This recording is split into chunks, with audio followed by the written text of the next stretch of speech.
Alright, welcome to another episode of We Shorts. I'm Chris Reckless. To my left is Matt Zion. Today we're going to be trying 7-Up and Select cookie-covered almonds made with banana pudding flavoring and Nilla Wafers. Dude, Nilla Wafers is a blast from the past. You gotta be careful with that word. That was... so that reminds me of... you a big fan of Steve Kerr? Yeah. Steve Kerr, one of the all-time great point guards, like ever. Like, he was really great. You know, his son is also a basketball player. Do you know what he named his son? His son's Nick.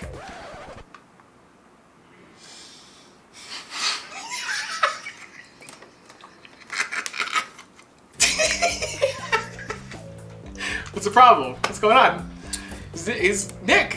This is how we say it on stream. We go, oh, did you guys hear about Nick? 1 1,000, 2 1,000, 3 1,000. Kerr?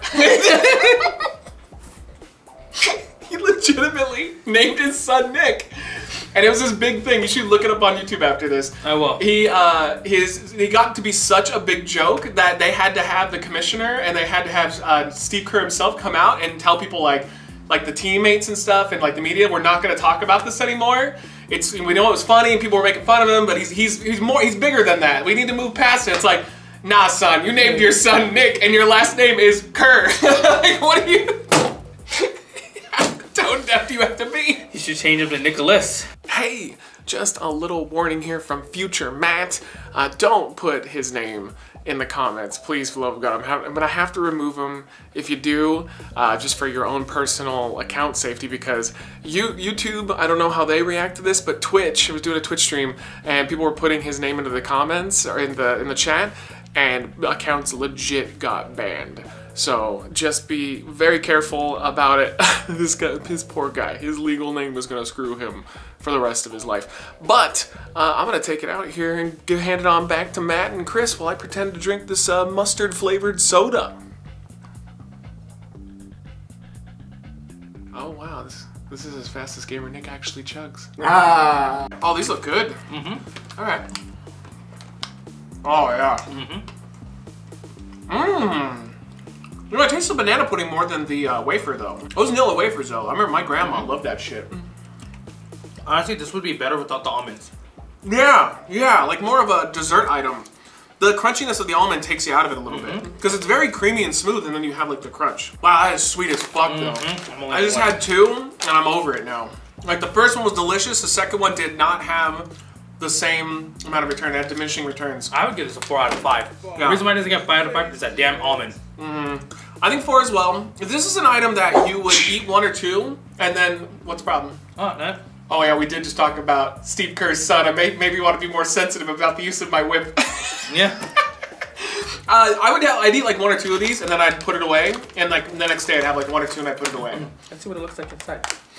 Oh man, I watched. There was this streamer, and I forget what the channel was, but this streamer, and he reacted to a bunch of our old videos. So like Surströmming with Andrew, I think one of them was like the full menu challenge we did, but I equate us back in the day to Married to Children. I have a fondness of Married to Children. I think it's a great show, grew up with it, awesome. I tried watching it as an adult now.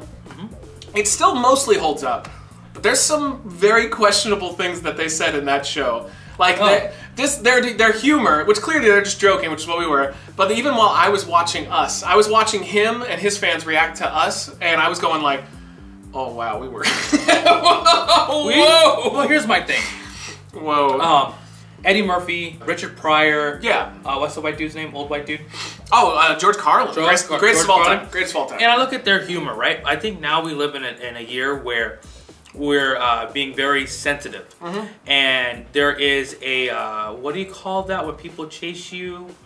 Kind of like when they chase Frankenstein because he looked different. What do you call it? A mob. There you go. Mob mentality. Mob mentality. It's like you just say the wrong thing or things like that, you know? But I get it. Like, there's a lot of bad people out there that really truly believe in what they say, and I get it. And we let those people still spread out that hate. But then there's some people who make a joke who's not making hate. You know, it's just that that's their type of humor. And you're telling me that there's people who enjoy that humor, but you're going to chastise them because based on your beliefs.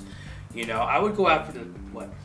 Well, that doesn't really hold up when the clip that I watched was, we're doing Sir Straubing, and after you tasted it, you looked into the camera and said, "Where's this from?" And I said, "Sweden," and you said, "I wish they had all died in World War II." Oh, did I say that? Yeah. That's really fucked up.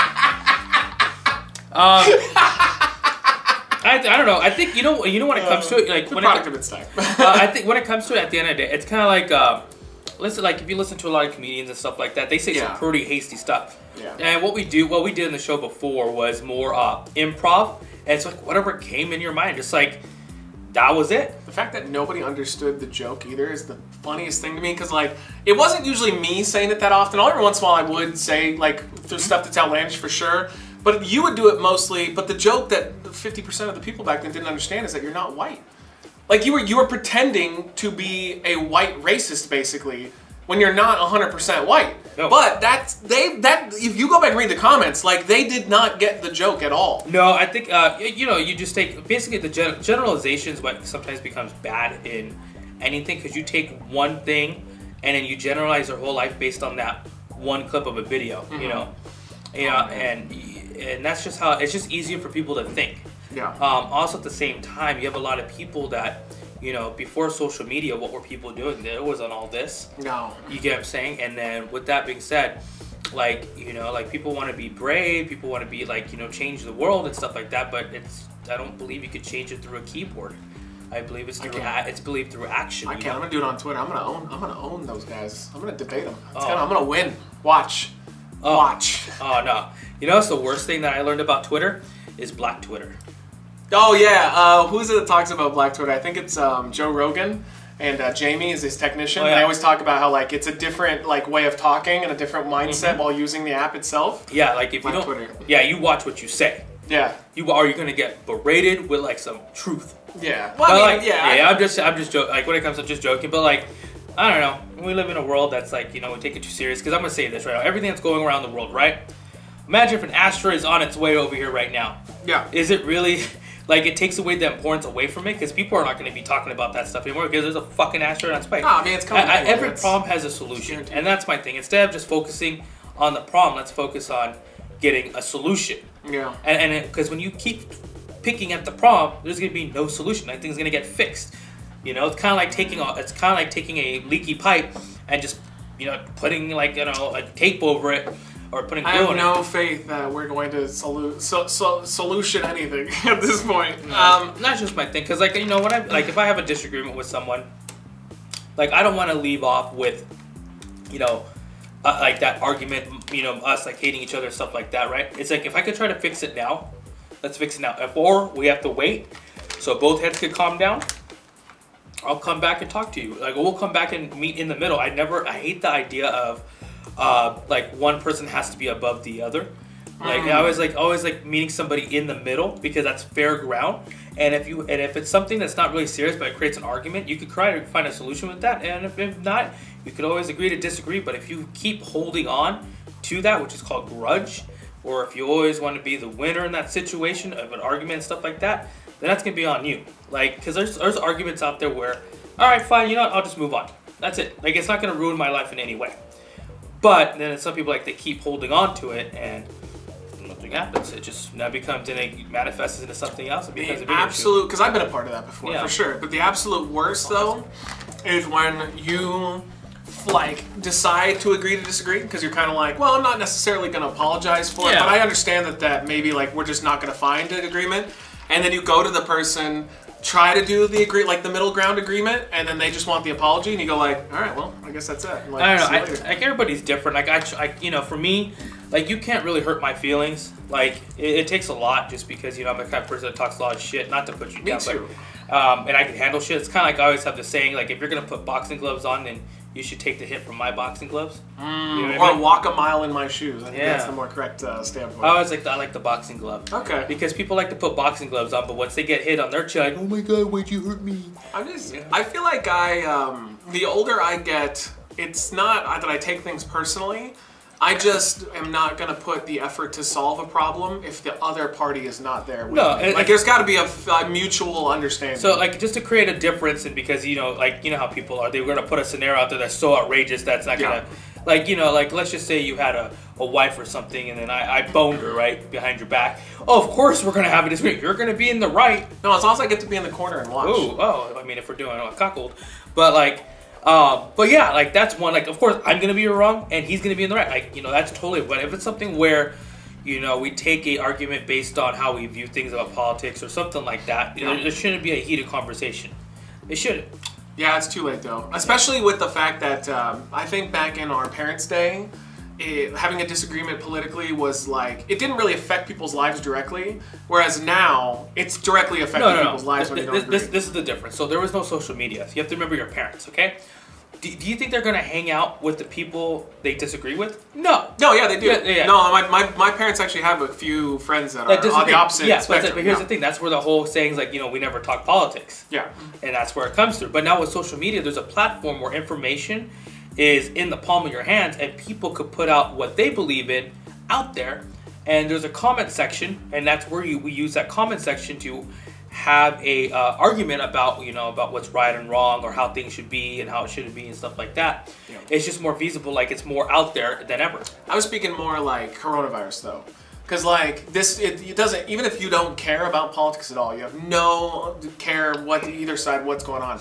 We have friends now that used to be apolitical, that did not give a shit, that are now fully involved, and because now their lives are being affected directly because of the decisions being made by those in charge. Yeah. So it's a little different in that in our parents' time they could forget and not necessarily care all that much. You could just kind of coast by. You can't really do that now unless maybe you go move in the middle of nowhere where, you know, decisions that are made on a large scale don't reach out as far. But I think it's acceptable to be a little bit more upset when something affects you. Oh, of course, 100%. You know, there's going to be, like, when it comes to politics, at the end of the day, you have 330 million people in America. You're not going to satisfy 100% of them at the time, whatever decisions you make. It's always a decision you make is either going to be a positive or negative consequence. Yeah. It just depends on who you're talking to. It's all right. We'll take care of the rich people. They'll be fine.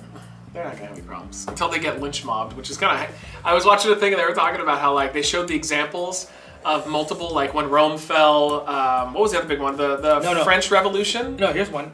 Let's take a movie. Okay. Dark Knight Rises. Well, I mean, that's what it's based off of, was these movements. But these movements showed that the wealthy, or like in some cases the kings or the queens or whatever, they basically thought they were invincible. Like, they were like, oh, nothing's gonna happen. And they just continued to shit on the little guy up to a boiling point.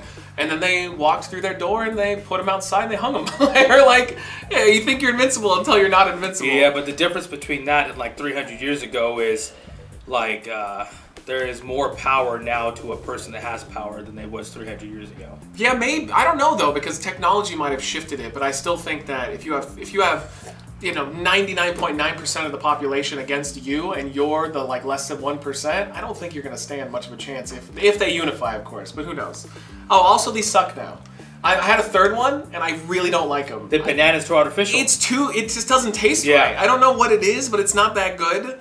I'm just gonna give it a 2 out of 5. I would just have like wow, it changed. Wow, I did it change. We should have just ended it there now. Then yeah, I would have gotten a 4. Now it gets a 2. Yeah. Wow. What do you say? Oh, I didn't taste another one. I'm good with it. So you're gonna give it a 4? I'm gonna give it a 4. Regardless, it's not gonna change it for me. I'm definitely going lower. But hey, fuck you. All right, thanks. You got supplement all over your face. Is it powder? No, it's like marker or something. It's like blue. It's still there. Has it been there the whole time? I don't know. You have to go. You know why? It's because when I was pouring it, it probably hit my face. Thanks for watching. We'll see you in the next one. Oh God, my balls! God. Santa's got it, dick faces. Wait, how do we get it through this? I think you have to put it on its side. Maybe? I think it tapers up. You could probably like taper it upwards, like over your head. Either that. Oh, or just do that. Fuck you! Santa doesn't give a fuck. Santa doesn't give a shit.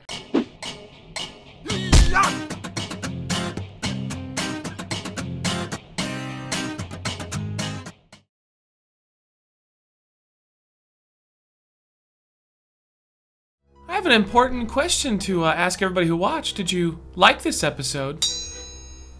Are undecided on this episode? Or Tom Cruise?